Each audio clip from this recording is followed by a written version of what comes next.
నాన్నా నా favourite purple cover noodles చేసా. నాన్నగారు తినే ముందు ఇంకొకసారి ఆలోచించండి నాన్న.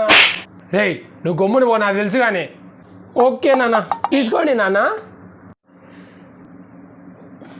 నాన్న ఎలాగుంది నాన్న? Super, mind blowing. నాన్న నాకు ఒక చిన్న డౌట్ ఉంది, అడిగేదా? అందులో ఆ పర్పుల్ కలర్ ఎలా వచ్చింది నాన్న? ఏం వేసావు? అదేనన్నా, నాకు బీటీఎస్ అంటే చాలా ఇష్టం అని మీకు తెలుసు కదా నాన్న. పర్పుల్ కలర్ రావాలని ముగ్గులో కలర్ వేసాను నాన్న. ఫుల్ వీడియో లింక్ ఇక్కడ కింద డిస్ప్లే చేస్తాను, ప్లీజ్ డూ వాచ్ ఇట్.